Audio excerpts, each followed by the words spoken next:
Assalamualaikum warahmatullahi wabarakatuh. Perkenalkan, saya Nadifa Rohimah, NIM 3419101.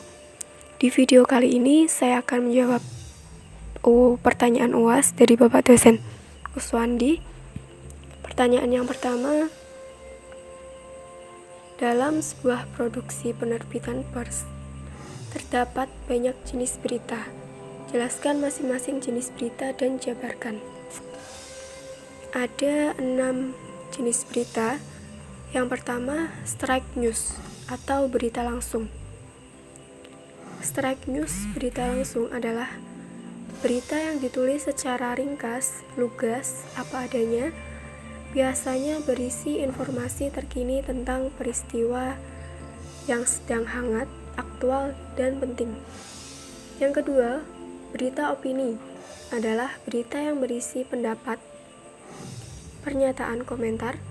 Praktisnya berita opini itu memberitakan pernyataan narasumber seperti pidato, konferensi pers, atau ucapan pejabat, pengamat, atau orang masuk kategori newsmaker atau pembuat berita. Yang ketiga, berita interpretatif. Interpretatif news adalah berita yang dikembangkan dari strike news dengan tambahan komentar dan penilaian dari reporter atau narasumber yang berkompeten. Yang keempat, berita penjelasan. Disebut juga berita pengungkapan. Jenis berita ini sifatnya menjelaskan secara detail dengan menguraikan sebuah peristiwa dengan data yang lengkap. Fakta dijelaskan secara rinci dengan beberapa argumentasi atau pendapat. Yang kelima, depth news adalah berita mendalam yang dikembangkan dari berita yang sudah ada. Pendalaman berita dilakukan dengan cara mencari informasi tambahan dari narasumber atau fakta-fakta yang ada sebelumnya.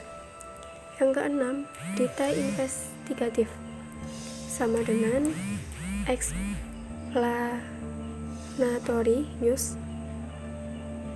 interpretative news, dan depth news.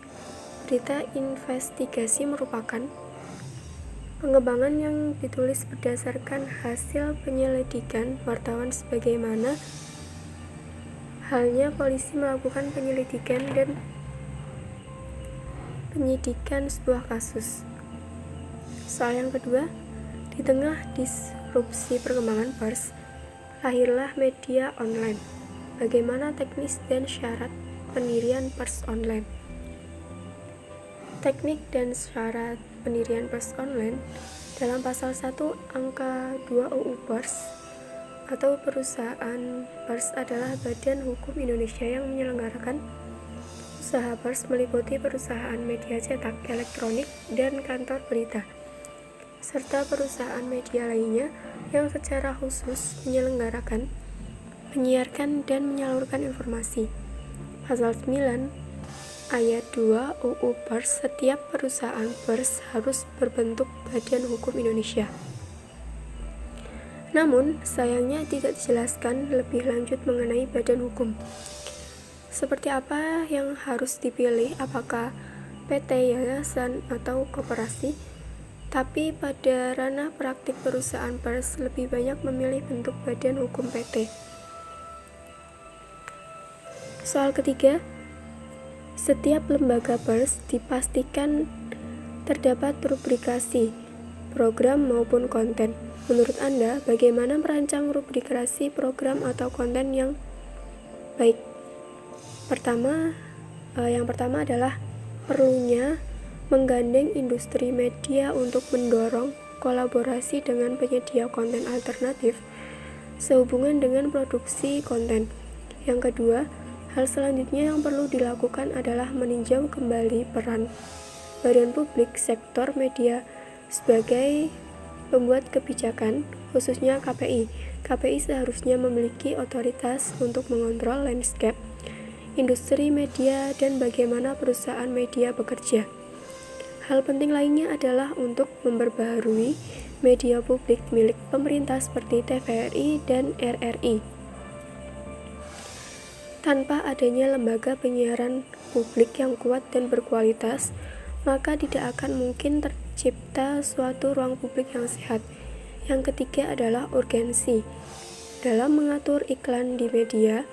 Dan terakhir, meskipun keprihatinan kita secara khusus mengarah kepada produksi konten.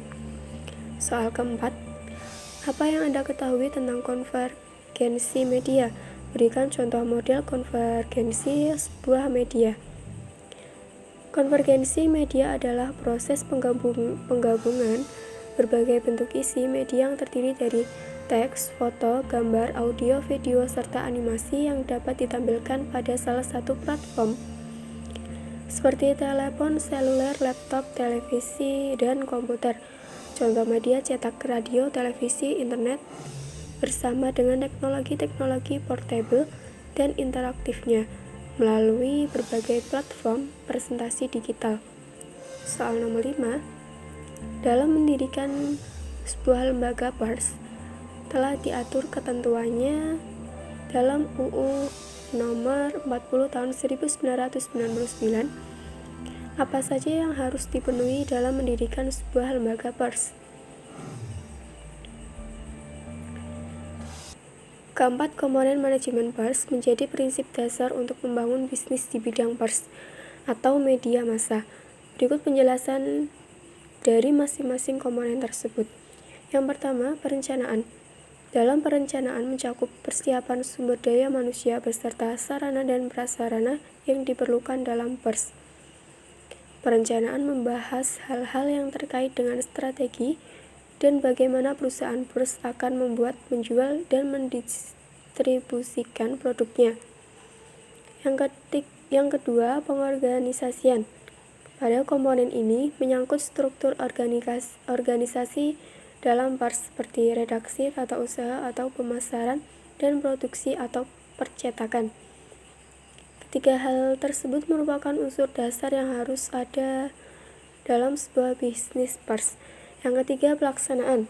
Segala perencanaan dan strategi yang sudah dibuat, kemudian diimplementasikan atau dilaksanakan sesuai dengan prosedur yang berlaku di perusahaan pers.